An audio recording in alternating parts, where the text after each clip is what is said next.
Hai guys, apa kabar? Jumpa lagi dengan saya Yusnawi Yandi.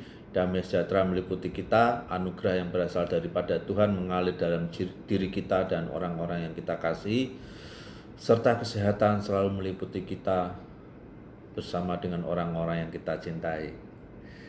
Guys, kita mengucap syukur bahwa kemarin sudah dilakukan penangkapan terhadap oknum-oknum orang yang menolak pemakaman perawat RSUP Dr. Karyadi Semarang. Ya, ada 3 yang sudah dilakukan penahanan, guys. Ini oknumnya, ya guys ya. Ini oknumnya, ya. Salah satunya itu ini Pak RT, ya. Pak RT-nya itu, ya, guys, supaya kita paham semua ini, ya. Ini menjadi pembelajaran kita bersama agar tidak lagi terjadi penolakan terhadap jenazah yang terpapar virus corona. Siapapun dia, tidak hanya perawat tapi juga warga biasa. Ya. Karena apa? Karena penanganan jenazah ini sudah dilakukan secara protap, secara prosedur yang sudah benar dilakukan oleh ahlinya, ya. Jadi kita tidak perlu khawatir, dan ketika jenazah itu dikubur, maka inang dari virus corona itu juga ikut terkubur, ya guys. Namun belum lepas ingatan kita, belum kecewanya kita terhadap perlakuan jenazah ini. Satu lagi dilakukan oleh orang yang tidak bertanggung jawab terhadap tenaga medis, ya, terhadap seorang perawat, ya, di Semarang. Saya tampilkan aja, ya guys, supaya jelas, ya. Penamparan perawat di Semarang, ya. Ini akhirnya ditangkap oleh Polrestabes Semarang, ya, berhasil meringkus yang bernama Budi Cahyono, umur 43 tahun, ya. Telah melakukan tindakan pemukulan terhadap Hidayatul Munawaroh, 30 tahun, perawat di klinik Pranata Dwi Puspita, Semarang. Ya, ini sudah dilakukan penangkapan, videonya guys, saya lihatkan juga, ya, supaya jelas.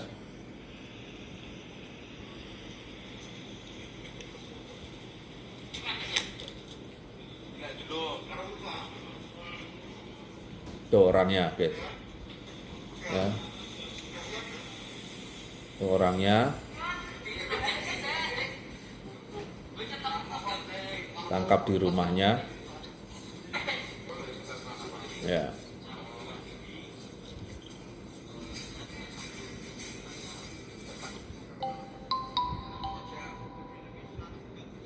Ya.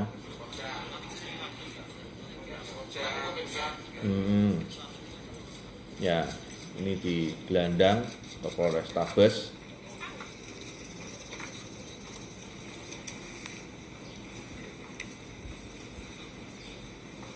Ya.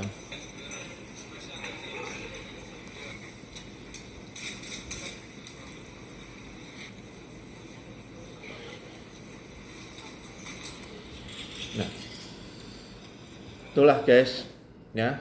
Motifnya sebenarnya sederhana, ya. Dia marah, ya. Motif tersangka melakukan pemukulan lantaran emosi selepas diingatkan perawat di klinik tersebut, ya, untuk memakai masker, ya. Marah, diingatkan memakai masker dan melakukan pemukulan, ya. Ini emosional yang tidak masuk akal, ya. Seharusnya kita berterima kasih diingatkan oleh perawat itu, karena kita tidak tahu virus corona ini ya ada di sekitar kita, ya, apalagi itu di rumah sakit ya, banyak orang-orang yang kondisi tubuhnya itu lemah ya, di klinik jadi ya guys, jangankan diingatkan oleh perawat yang sudah tahu betul ya, diingatkan sesama teman pun harusnya kita mengucap syukur ya, bahwa memakai masker ini saat ini sangat diperlukan ketika kita ada di luar rumah ya, di luar kantor atau di luar rumah, ketemu dengan orang banyak ya. Saya tidak jemu-jemu untuk mengkampanyekan program pemerintah untuk memutus mata rantai corona ini, yaitu tetap tinggal di rumah ya, jaga jarak, physical distancing, jauhi kerumunan, social distancing ya, cuci tangan dengan air mengalir dan sabun ya, jika tidak ada dengan hand sanitizer, pakai masker ketika ada di luar rumah ya. Inilah yang harusnya kita selalu kampanyekan ya. Kalau kita tidak bisa mengkampanyekan, minimal kita bisa menghargai orang lain yang menegur kita ya untuk memakai masker ya. Jangan terus marah-marah, akibatnya emosional dan itu merugikan diri kita, tidak hanya diri kita, juga dengan keluarga kita. Kalau sudah berurusan dengan hukum, maka kita akan meninggalkan keluarga kita ya guys. Mari kita jaga bersama supaya pandemik virus corona ini segera berakhir di Indonesia ya. Bergotong royong masyarakat bersama dengan pemerintah ya.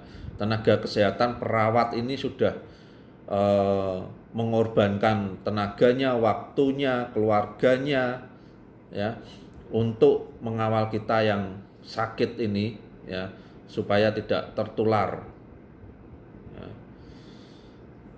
Bahkan beberapa perawat, dokter sudah mengorbankan jiwanya ya, ditukar dengan raga kita ya. Kemarin juga ada di Rumah Sakit Gatot Subroto, RSUAD ya, di Jakarta juga seorang perawat meninggal juga ya, Mbak Nora ya, Mbak Nora atau Mbak Mara itu, kasihan. Nah, inilah yang harus kita hormati guys ya, jangan marah terus, kita marah-marah emosional akhirnya merugikan diri kita sendiri guys.